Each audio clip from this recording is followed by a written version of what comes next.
What up, and welcome to the first long form episode of Friends of the Paint. And in this first episode, I would like to take you along on a little trip I made to Liebesbier in Bayreuth, Germany. On my way there, I made some pretty videos of my surroundings because I would like these videos to have like this cool DIY vibe of just whatever I come across that sounds interesting to me. It's like these crows fighting over an empty piece of trash, or sunlight reflecting on the water.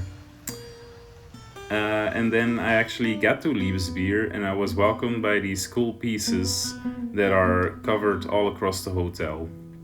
And Liebesbier isn't only a hotel, it's actually a huge brewery and they make all their own beers. And they have a huge restaurant and a hotel to accompany that. And it is in the hotel that I got to paint a piece amongst all these great artists.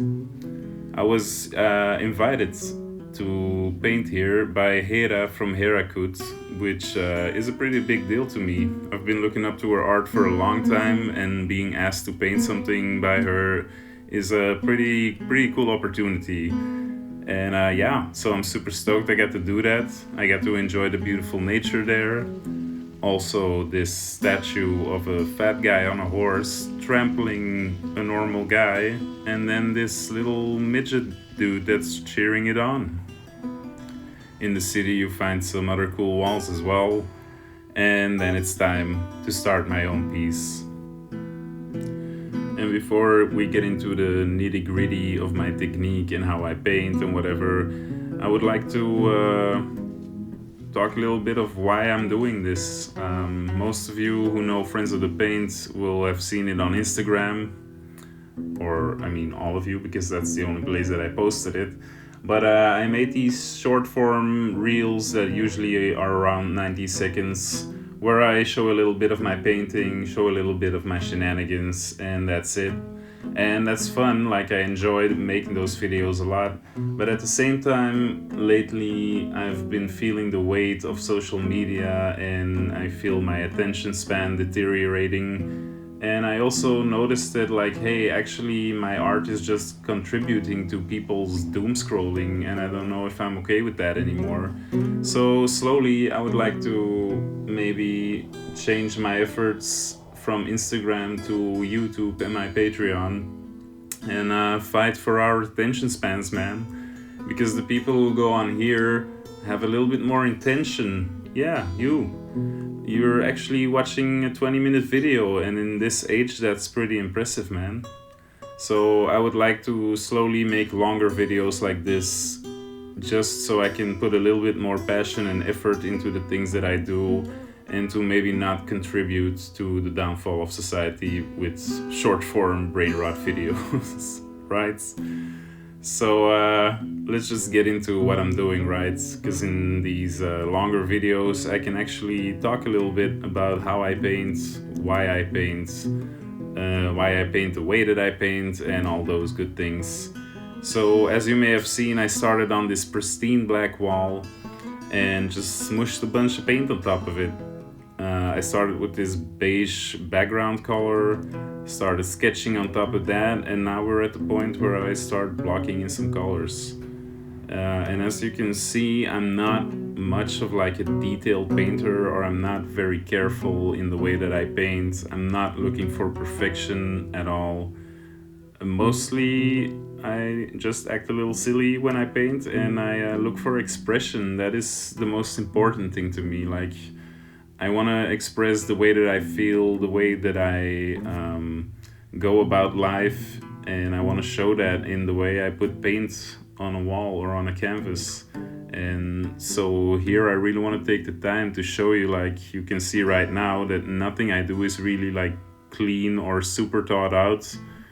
For example, this whole wall, I had no idea for it. I had no plan on what I was gonna paint. I just basically stand in front of a wall and see whatever it is that comes up inside of me and what I want to paint, and then I just kind of go for it, and the painting just kind of shows itself.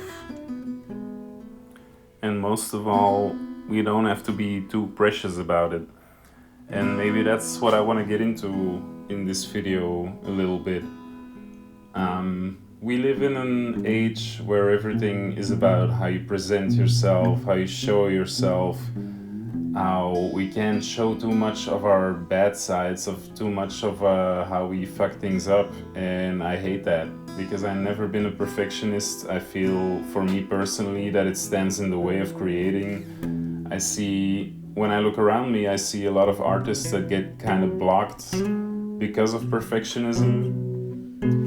And I'm not knocking it completely. Like, there's people who are perfectionists and they create incredible work because of their perfectionism, and that's cool too. One is not more valuable than the other, but I'm here to show my way of painting and to maybe raise a little voice for fuck it, just do it, man. Like, we're all a little bit too precious about everything, I feel like.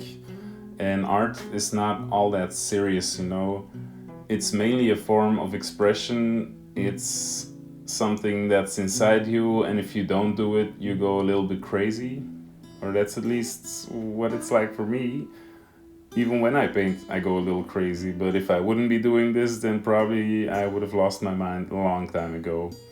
So this one goes out to maybe a lot of people that are watching this that go like, I really want to paint, but I don't know, I'm not good enough, or I can't seem to get the technique right, or I don't have a style, so I don't dare to show it. Whatever insecurities you have, I kind of want to show you through these videos that just, it doesn't matter. No, it's not that deep. And when you stop yourself from creating because you're being too perfectionist or too insecure or too precious about what you're doing, you're kind of robbing the world of what it is you might create. And you will never find that out unless you do it right. And if you've been paying attention to how I've been painting this piece, you'll see that I leave drips everywhere. I don't fill in the colors perfectly, but that all adds to like this vibrant vibe. And that's what people come to compliment me on in the end, is like, when you're painting, it looks like you're having so much fun, and it looks so free when you're painting, but all that I'm doing is not really caring too much. And there's a lot to be said for that, because when you stop caring about a certain end result, like for example, look how I just paint these lines, right? I go straight through my painting because I got a sort of vibe that painting needed more lines. And that's the point I want to make, is if you make too much of a plan, or you stick too much to an idea you hold on to in your head, you rob yourself of opportunities. And when you just create for the sake of creating and not care too much about who's gonna see it or what the end result is, then you liberate yourself, and that's when you make your best art. And that's what I've been doing for the past 7 years since I started my lobster journey. By the way, this is where I got in the first day, and after that I rewarded myself with a huge beer, because that's what they do in Germany apparently, but thanks Liebesbier. And here's the second day. So everything you see right now, I painted that all in a day. And to get back to like the don't be too perfectionist, like, I'm doing this stuff in a hotel where people pay to stay, and I get paid to do this type of stuff, so you should at least have a little bit of a plan or whatever, right? But that's the thing, I've been doing it long enough that no plan is kind of the way I work. And that's what creates my images, and that's what people ask me for now, right? So I kind of turned my weaknesses into strengths. When I was younger, I also kind of got stuck in like, man, I see all these people making these pristine, tight artworks, and I can't pull a straight line for the life of me, but I feel like I can draw really well, like I can draw cool things, and I have a vision of how things should look cool. But yeah, when you look around and you see everyone working in a certain way, and you don't feel a lot for painting that way, then you get a little stuck. I'm sure a lot of you watching this can relate to that. And at some point I just turned that around and like, hey man, I can draw clean lines, but I can express very cool faces and characters, so maybe I should just lean into that. And I started being rougher in the way that I work. I started caring more about the movement of my line work than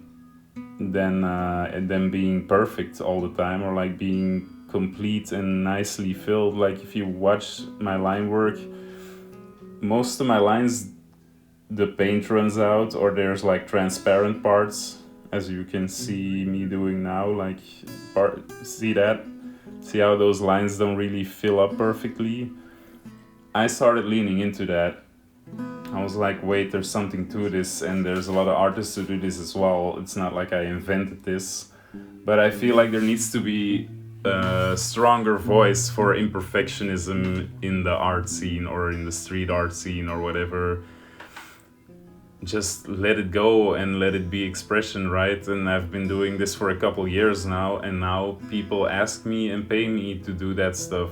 And now I get to go to a pristine hotel in Germany and just slap paint on a wall the way I do, and actually get paid for that and get recognition for that. So that's pretty sick, no? Like, look, let's get more into detail, right? Like, look how I put down these lines. This is not sped up or anything. Like, I just take whatever brush I can find. That's also a thing. Actually, let's get into that, because a lot of you constantly ask me, what brushes do you use? What brush pens do you use? What kind of brushes on Procreate do you use?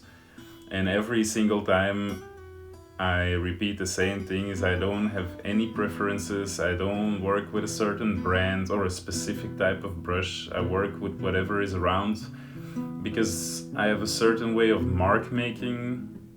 I think that's what I like to call it more. There's just a way my hands make marks, and whether it's holding a pencil or a brush or a marker doesn't really matter all that much.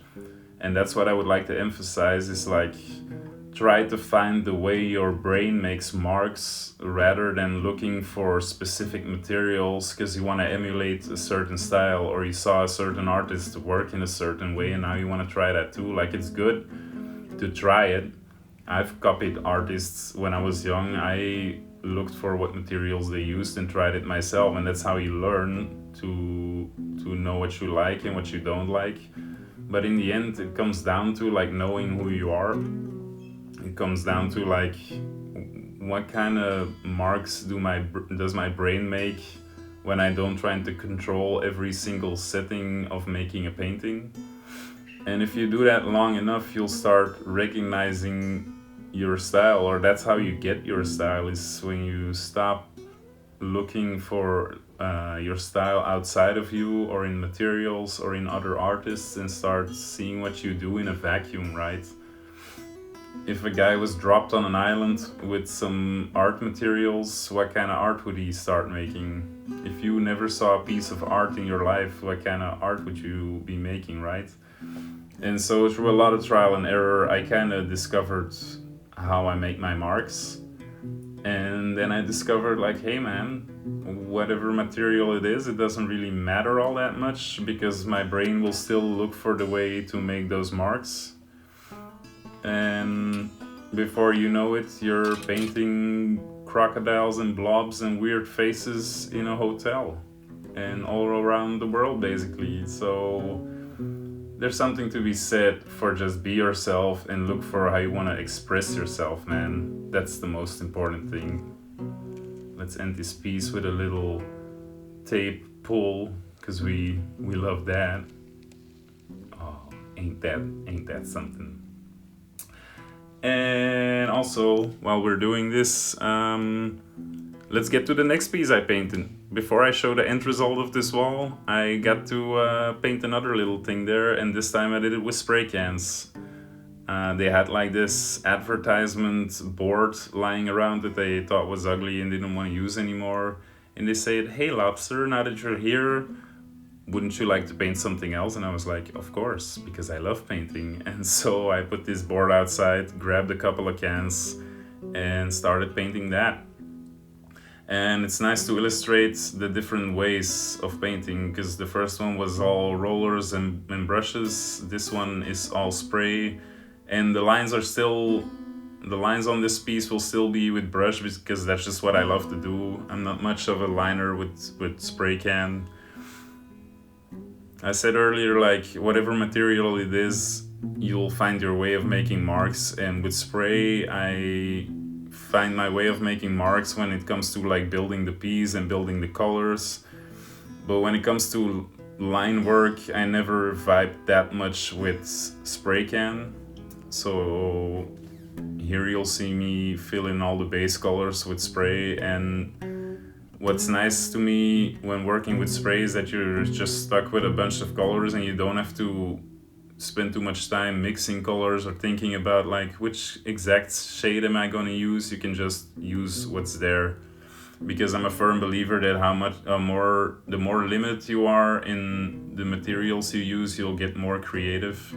You'll be a way more creative person when you have like 5 cans to choose from than if I would give you 200 cans in all different kind of shades, because that gives too much options, that makes it too easy, and then you get lost in the choices you make.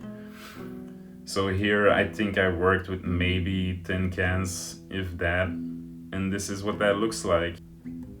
I just had about 10 colors, layered them in interesting ways. I don't try to be clean, like there's a lot of drips in this piece. And this was also interesting. I wanted to have some blobs coming out of the flower, and I did it with white first, and then I put fluorescent on top, but somehow that fluorescent paint just kept going off, like it wouldn't take to the canvas. And I made more layers, but every time it just kept sagging off. So first I blocked in the whole background, and when everything was dry, because it was pretty cold outside, and also this is like a sort of plastic panel, so none of the paint really stuck that much. But so specifically that fluorescent paint just would not stick to the canvas.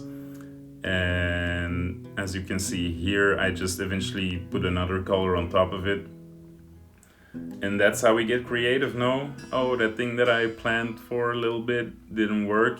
Okay, then we'll do it in a different way. And I just put another layer on top that did stick, and that just caked all of that loose paint together. And then I got to finally do my lines. And so I found another pot of paint somewhere. And as you can see, I started putting the lines, but they started dripping like crazy because, as I said, this is a plastic panel and that's not necessarily the best surface to paint on, even though I sanded it like 4 times. But so those lines started dripping everywhere, and for like a brief couple of minutes I started panicking, like, damn, they're expecting me to make this cool piece here and everything starts dripping. But then I was like, no, wait, that's just what this situation asks for, and I just leaned into it. And I let everything drip, and afterwards I went back in with the spray paint colors and added more drips, and that gave this result. And I'm not gonna lie, I'm pretty happy with that. Here's some close-ups. So as you can see, none of this is tight, none of this is perfect. It's just whatever I had to use, and I used it. And that's how we get creative, that's how we express ourselves. And so on that note, here is the finished piece that I painted in the hotel. It was a pretty dark hallway and only some small spots at the top, so it was pretty hard to film this. It's pretty dark, but this will have to do. I'm still doing this with like an old ass iPhone. But again, that also adds to what I'm trying to say here, right? I don't have the best material, I don't have the best phone to film, but this gives everything I do this sort of DIY vibe. It just has my vibe. It has lobster written all over it. And what I want to do with this video is encourage people to find that in themselves as well.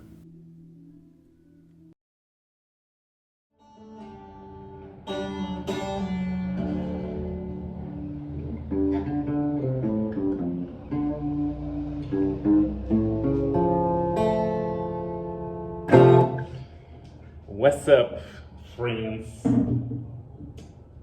if you made it here, that means you just watched 20 minutes of a video, which in my opinion is pretty impressive. And I want to thank you for watching this video, and I quickly wanted to add a little bit of information at the back of this.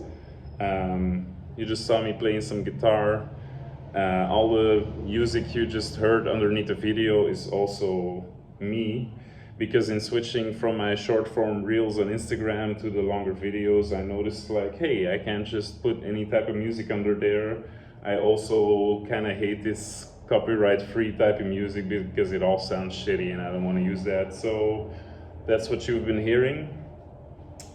Other than that,